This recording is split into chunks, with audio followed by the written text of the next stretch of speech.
Man, you're evolving. You're way ahead of me. And maybe someday we'll have enough to be a carp. And it probably won't happen in my lifetime, but maybe star date 349572, we'll have enough chromosomes to be a fern. Why don't they talk about the chromosome number as evidence for evolution?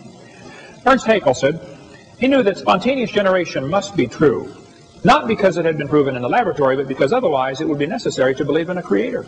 Ah, now we're getting to the truth. Well, I'm sorry, Ernst. That's a stupid way to look at life, okay? This textbook says the humans have an appendix that is vestigial. You don't need it anymore. That's stupid. You need your appendix. It's part of your immune system, okay? If your appendix is taken out, you're going to have a serious problem. Now, sometimes you have to take it out, I understand, okay? It beats dying. But the appendix is required to activate killer B cells in your immune system, just like the thyroid activates killer T cells.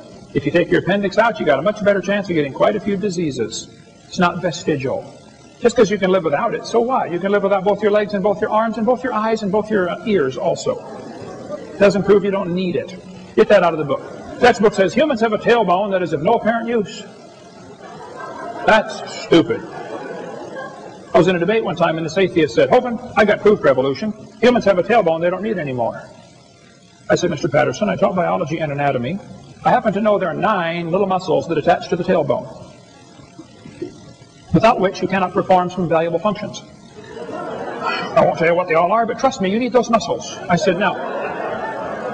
I said, Mr. Patterson, if you believe the tailbone is vestigial, I, Kent Hovind, will pay to have yours removed.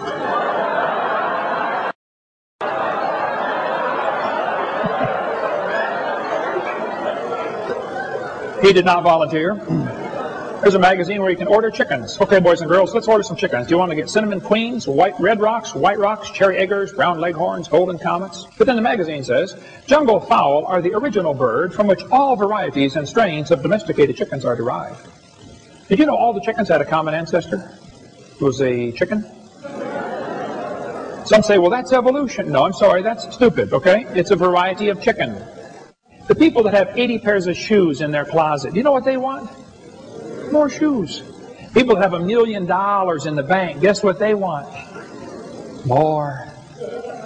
It takes us a whole lifetime to figure out things here aren't going to satisfy. Now, you can save your little life and use it for yourself if you want. That's your prerogative.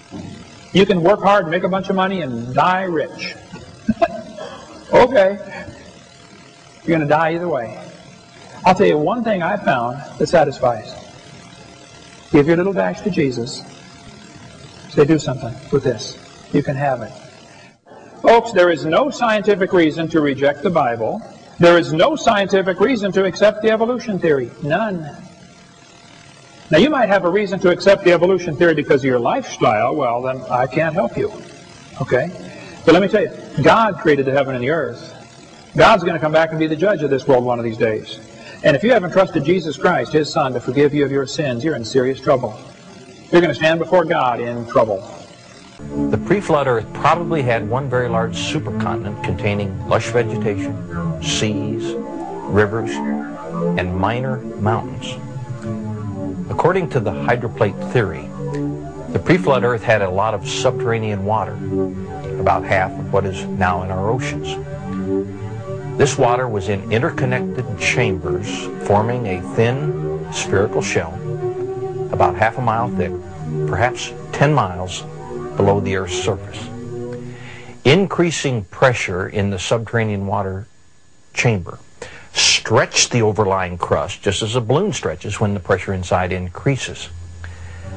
Failure in the crust began with a microscopic crack which grew in both directions at about 3 miles per second. The crack, following the path of least resistance, encircled the globe in about 2 hours. As the crack raced around the Earth, the overlying crust opened up like a rip in a tightly stretched cloth. The subterranean water was under extreme pressure because of the weight of the 10 miles of rock pressing down on it. So the water exploded violently out of the rupture. Calculations show that all along this globe-encircling crack, fountains of water jetted supersonically over 20 miles into the atmosphere. The spray from this enormous fountain produced torrential rains such as the earth has never experienced before or after. The Bible states that all the fountains of the great deep burst open on one day. And it describes these events about 4,500 years ago, which we can now tie together scientifically in cause and effect order as the hydroplate theory. The fountains of the great deep and the expanding steam produced violent winds, some of the water jetting high above the cold stratosphere froze into supercooled ice crystals and produced some massive ice dumps, burying, suffocating, and instantly freezing many animals. The high-pressure fountains eroded the rock on both sides of the crack and even threw up the limy contents of many pre-flood seas. Huge volumes of sediments settled out of this muddy water all over the earth. These sediments trapped and buried plants and animals, forming the fossil record. The flooding uprooted vegetation, moving it to regions where it accumulated and quickly became coal and oil by processes we can duplicate in the laboratory today. Experiments show that as erosion widened the rupture, its width became so great that the compressed rock beneath the subterranean chamber sprung upward, giving birth to the mid-oceanic ridge that wraps around the earth like the seam of a baseball. The continental plates, the hydroplates, still with lubricating water beneath them, slid downhill away from the rising mid-Atlantic ridge.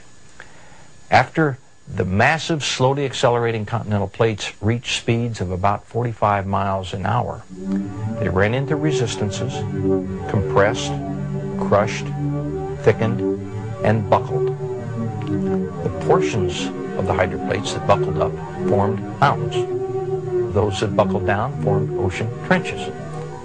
This is why these features are generally parallel to the oceanic ridges from which they slid.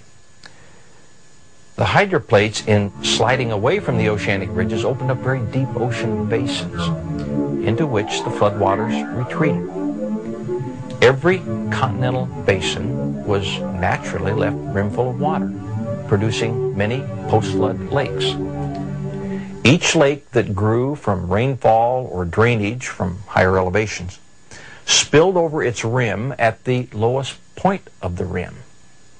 That eroded a little notch in the rim, allowing even more water to flow through the notch faster, cutting the soft flood-deposited sediments even deeper.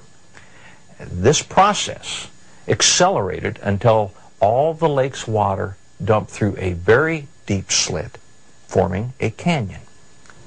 The largest of these was the Grand Canyon. North and east of the Grand Canyon was a huge lake that I have identified and named Grand Lake. Its dumping released more water than is in all 5 of the Great Lakes combined.